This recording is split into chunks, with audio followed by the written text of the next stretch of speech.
Websites of interest, again, the ITTF or our Paralympic website. I showed you all these different things that are up there for you. That's just a quick overview of what the ITTF does around the world. This is just one of those programs. This program, though, is self-funded. All of you are paying me, and that's what's paying for the program. The ITTF actually is funding this. Any questions on that stuff? Just a quick overview. All right, let's start looking in your book real quick. Oh, wait, we've got one more thing I got to show you. Sorry. Hurricanes got me thrown off too.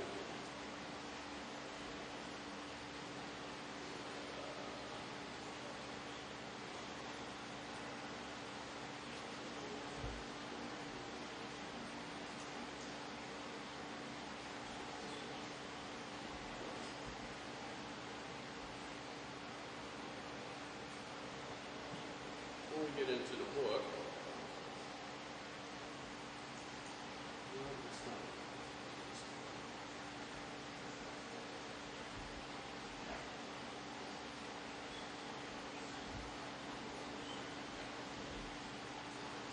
all right, let's look at the different levels of coaching under the ITTF. Here's level 1. Here's what you have to do to complete this course. You have to have full attendance.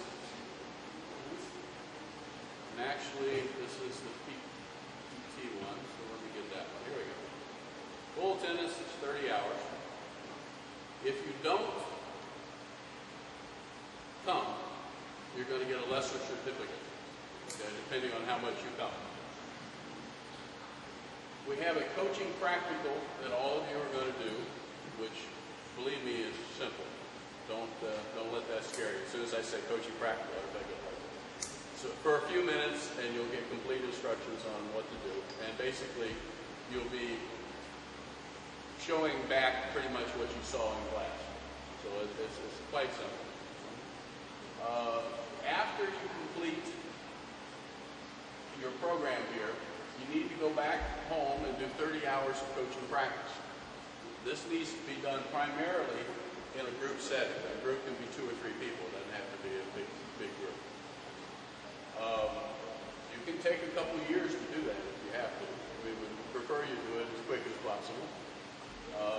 5 hours of that, within the 30, not extra, but within the 30. Somebody needs to come and observe you, and they have a very simple form that they fill out. Once that's done, they send it to me. Everything is satisfactory.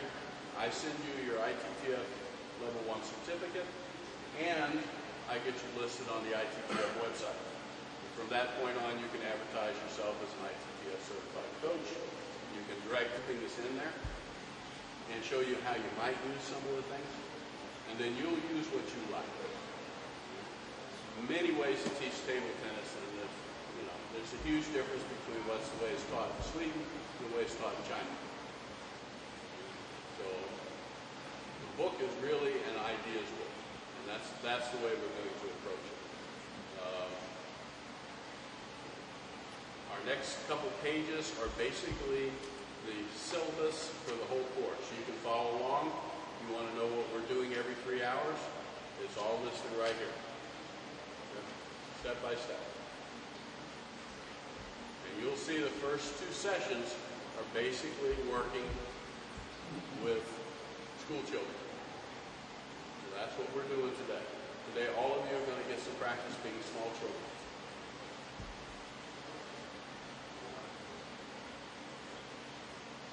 Now, you'll also see if you go through that we will get into physical training, sports sciences, how to organize tournaments, rules. It's a pretty in-depth little course, even for level 1. And on Friday, we'll actually organize and run a little tournament for fun with everybody, so we can get that experience. Again, for fun.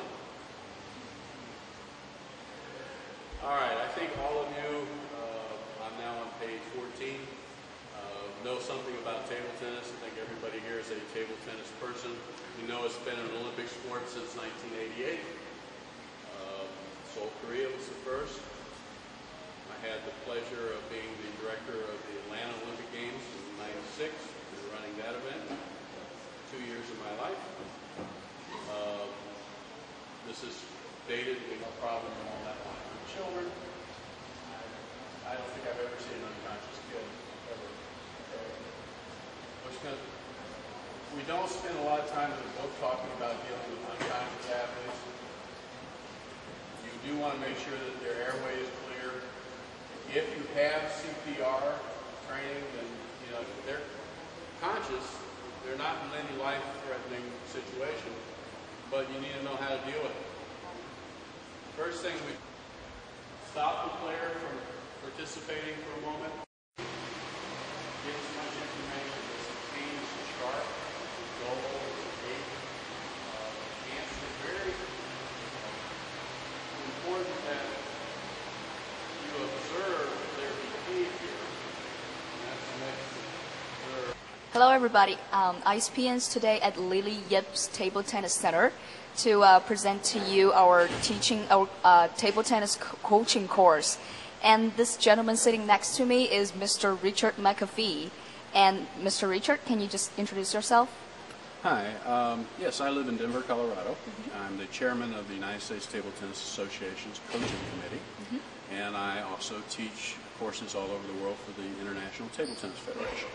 Wow. Okay, so Mr. Richard is here today to coach our table tennis coaching course in order to become a full-time to get the full-time certification to become a table tennis coach, right? Right. And then can you just briefly introduce the courses, the content of those courses? Sure. Yeah. Well, this is level 1. We just started the international courses, and they're standardized courses. They're taught the same way all over the world. This is the first level. We just started teaching it in this country this year. So this is one of the first courses. I think this is the 4th course to be held in the United States. And it is basically designed specifically for working with children and learning how to work in groups. There are 4 levels total, and each year we will introduce a higher level. So next year the level 2 will come into place. This is a 30-hour course with a requirement that after the course is over, the coaches have to do 30 hours of supervised coaching and be graded on it. So they have to complete this course and then go out in the field and get some practical work. We cover everything from how to teach the sport, each stroke, to rules, to sports psychology, physical training, everything you need to prepare an athlete. So basically we need 5 years or maybe 4 years to become a certified coach. Well, no, they'll be certified at the first level after completing this. And then as they take each level, they can upgrade their certification. So you're correct. There's 4 levels, and it will take us 4 years to bring all the levels into the United States. Okay. We're just starting. Okay, sounds very tough. And then tell us, how many years have you been involving in this endeavor? Oh, I started playing table tennis competitively in 1963. So it's been more than 40 years now.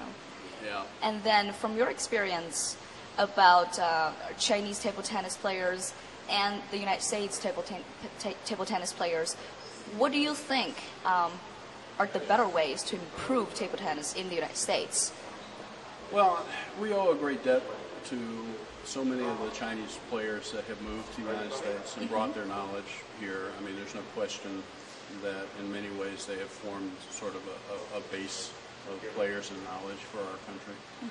But like every country, we need to take the best from what we can learn from all the countries and come up with our own system of training that fits into our culture and our situation. You never, if you just try and copy somebody else, you're never as good as the original, So we're trying to learn as much as we can from different countries around the world and put it together and develop our own system. Okay, so we all know that American people are crazy about football. Right. And what do you think? How can the American people to improve? How can table tennis in the United States to attract more people's attention? Have you ever think of this question? Oh yeah, that's a constant thing.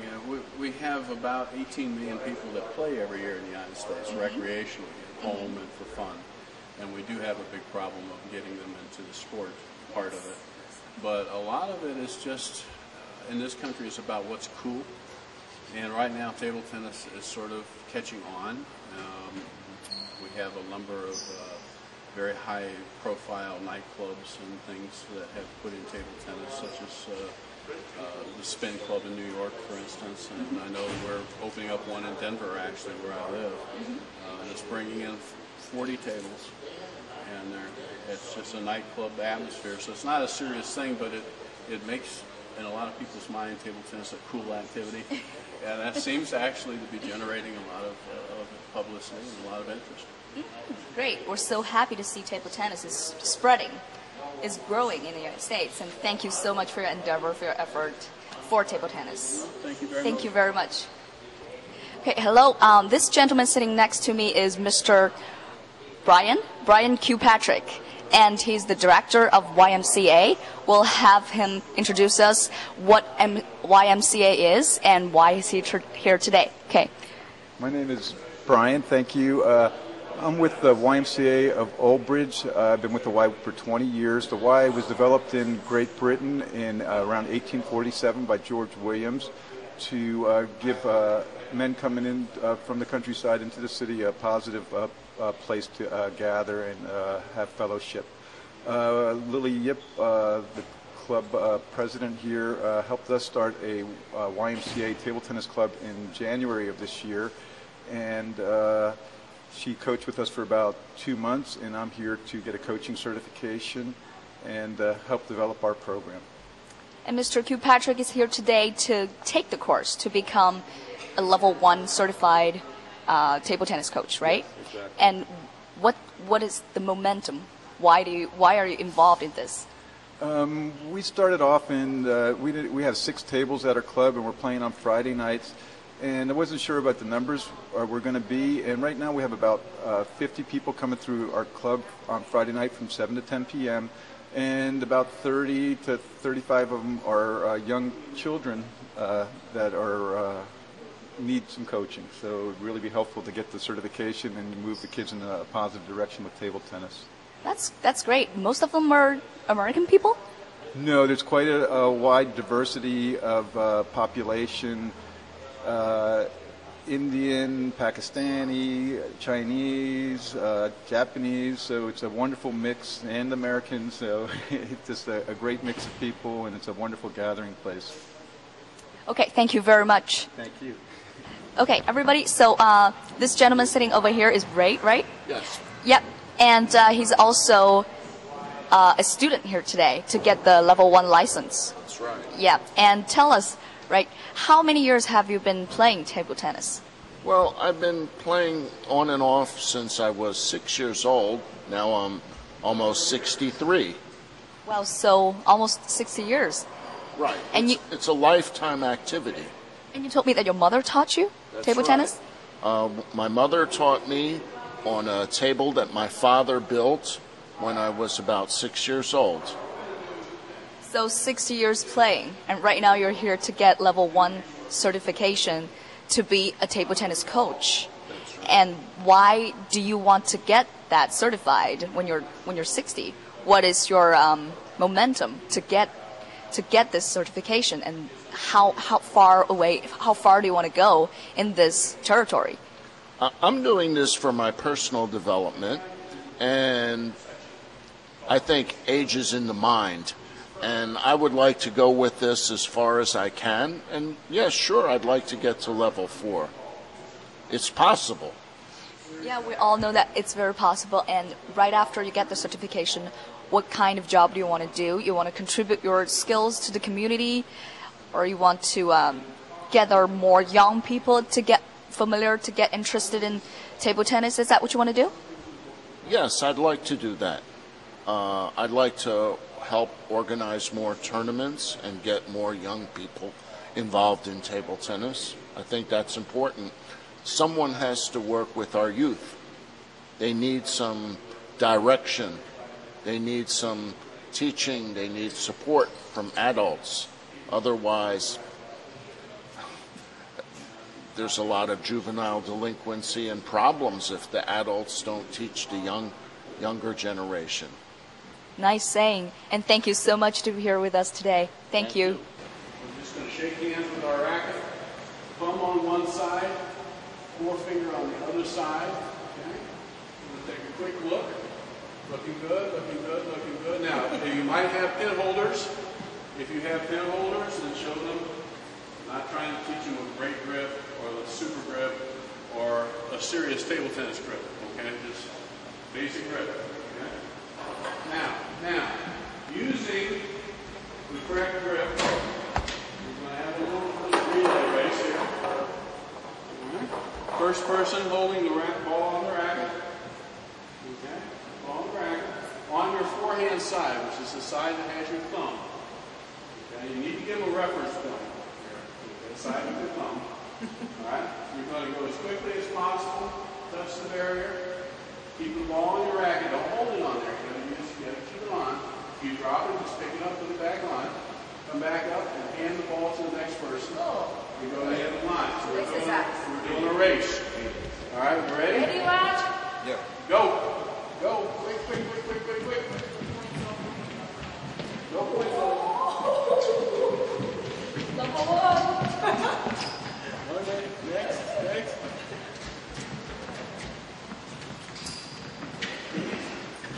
Wait, come on, wait.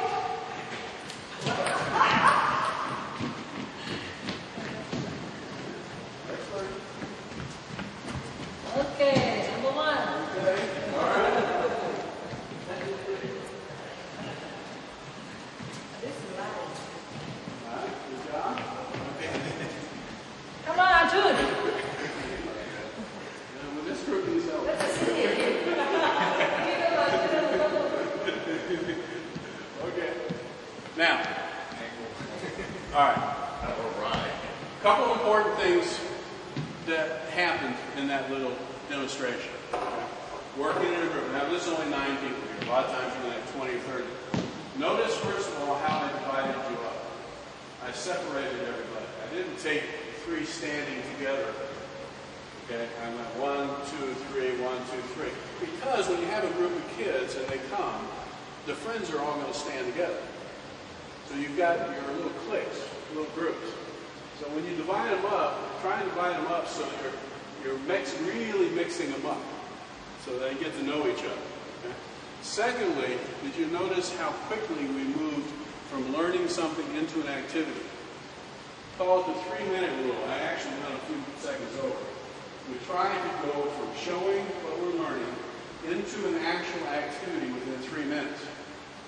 So we're not going to sit there and talk for 10 minutes to a bunch of kids that want to do something. We're going to show them something very simple and let them do it.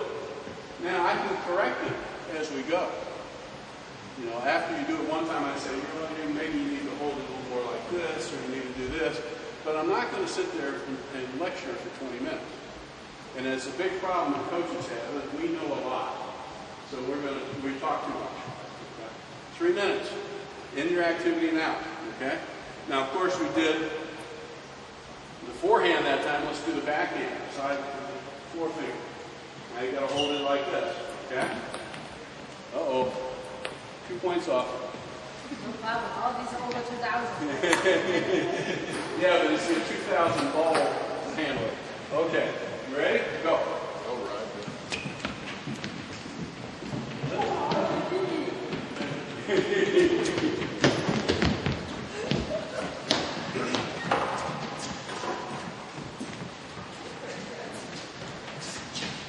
Good. Come on. You were impressed. That's great. Okay. Number one again. You might have to break up that dynasty over there. There are 3 more people. Very good. Okay. Now, another important part of working with kids in groups is stop commands. You guys are very well behaved, so it's not a big problem. But when kids are just hanging around, they run all over the place. Okay? So I'm not going to do it with you guys because some of us are older and it's hard to get up and down. But if you were children, I would tell you that when you get done, sit. There's very little trouble you can get into sitting down.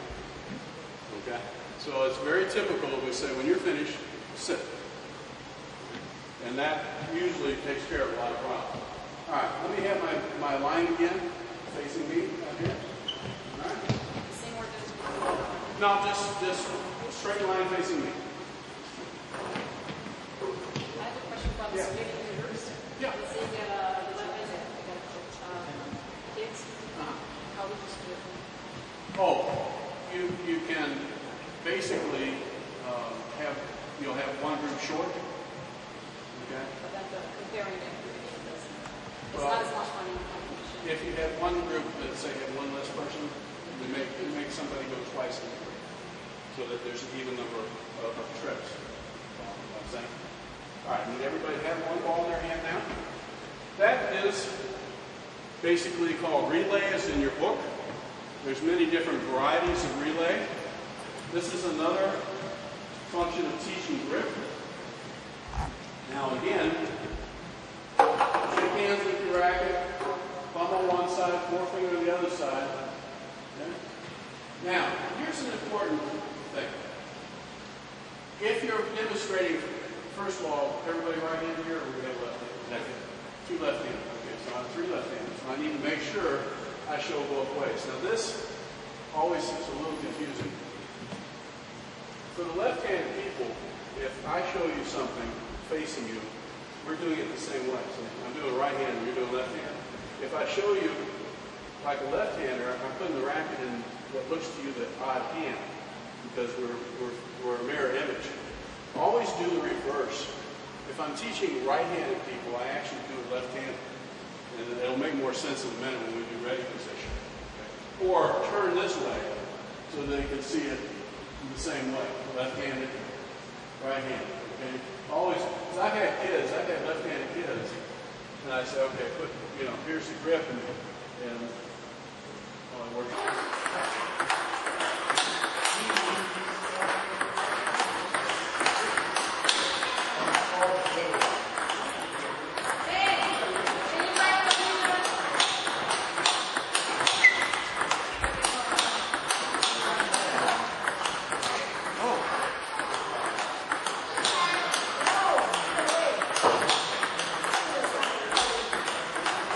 好的，各位观众，那现在站在我身边的呢，就是我们叶瑞麟乒乓球俱乐部的教练之一杨教练。那杨教练非常高兴在这儿见到您。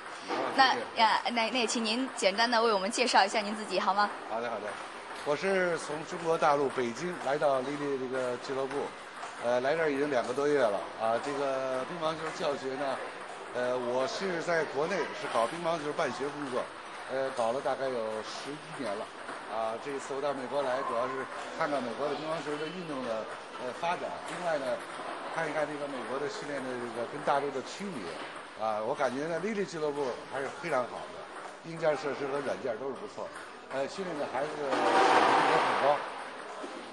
那就根据您这么多年办学经验，包括您2个月来到美国也带了一些美国的孩子，您觉得就是在在这个技术上，或者是说在教育方式上，或者说孩子在接受乒乓球教育的这方面，您觉得主要在中美之间有哪些区别呢？大陆的乒乓球选手呢，因为乒乓球在中国是个国球，到美国来它是一个就基本上属于一个娱乐项目，所以说有些孩子这个学习打球，家长支持的程度比大陆要差。但是呢，美国的条件是非常好，每个孩子家庭里都有这个乒乓球的机器，所以说呢，他们有些孩子1个礼拜出勤2次，老师把他这个技术的动作的要点、难点和训练方法，在球台上训练完以后跟家长，然后再交流一下，把作业布置到家里去，让他们在家里进行练习，这样效果也是很好的。那就这个中美两方面，我们不同的家庭，他们这个家长对于孩子的期待，比如说我们中国人可能说要把孩子送去打球，就想把他培养成世界冠军。但是就像在美国这边来说，美国的父母可能就是想让孩子来体验一种新的这个运动，来在运动当中锻炼自己。他们并没有说我女儿、我儿子来学了乒乓球就一定要拿世界冠军。您觉得是有这方面的区别吗？是的，他们主要是以娱乐为主，但是我跟家长们讲，就是说孩子掌握一技之长，他终身受益。乒乓球运动它是一个灵巧性运动，非常灵活和灵巧的。每个孩子学完以后，对大脑的学习，对大脑是吧？对孩子的学习，对将来这个走上工作岗位都是很有好处。那您再通过美国这2个月的这个观察，如果您以后可能还要再回到大陆再来办学的话，这个您觉得在美国这边的经验哪些是值得我们大陆方面学习的呢？寓教于乐，娱乐于学，就是把孩子们呢，就是说一定要在快乐这个乒乓球的天地里去生活，不要进行了这个管卡压玩命进行这个让孩子就是刻苦的一天到晚恨不得不学习的进行练习，没必要，还要快乐教学。好的，非常感谢您，非常感谢您。各位观众，现在站在我身边的呢是叶瑞玲女士，叶瑞玲女士也是我们叶瑞玲乒乓球俱乐部的创始人，那也请她跟我们说一说，我们今天就是这个Level 1的这个 course 能够您为什么会举办这个 course？ 您的这个动机是什么？的动机应该是我们希望能够普及这个乒乓球就让更多的就是球迷或者他们认为是自己是教练的朋友能够长多，就是 more educated， 就学多一点，就是国际乒联他们编写的一种就是比较 technical 的一种书。那么多knowledge，然后呢，他们就可以更多的奉献了，就更多的回报这个sport。因为其实在这里，大部分的人都是很有他们自己的很 professional， 有些是 YMCA 的 director， 有些是博士生，有些是已经退休的 engineer。他们为什么都喜欢来上这个 course？一个就是 support 这个乒乓球，因为他们爱好，因为乒乓球在美国的是不是一个主流运动，他们希望他们能够在多有空的时间来帮助破获这个sport，完全不是为了钱的。那我们现在就是从招生开始到现在累计已经有多少人参加我们这个考试？这一次我们在这里搞的教练员培训班是第一次，也是国际乒联他想有这个 ambition， 希望在北美这边去破获，让北美乒乓球的水平能提高，才开始第一次在我们俱乐部搞。那就您在美国这么多年的经验，以及在国内打球的经验，您觉得在美国就是来 promote 这项运动遇到最大的难题是什么？最大的难题我觉得不是说没有人打乒乓球，我觉得他们学校里还有不重视，他不觉得可能是一个 culture 的问题嘛。因为乒乓球在美国就是学校里没有这些班，就体育的班，所以他们很多美国小孩不懂得什么叫做乒乓球，他只是以为乒乓球是一个娱乐，他不知道乒乓球是一个奥运的项目，而且乒乓球是一个很高难度的运动。那所以您现在所做的事情就是给乒乓球在全世界范围内的推广做出贡献，那也非常的感谢您所做这项活动，非常谢谢。北美新天地，那现在是在叶瑞玲乒乓球俱乐部为您现场报道，谢谢您的关注，谢谢。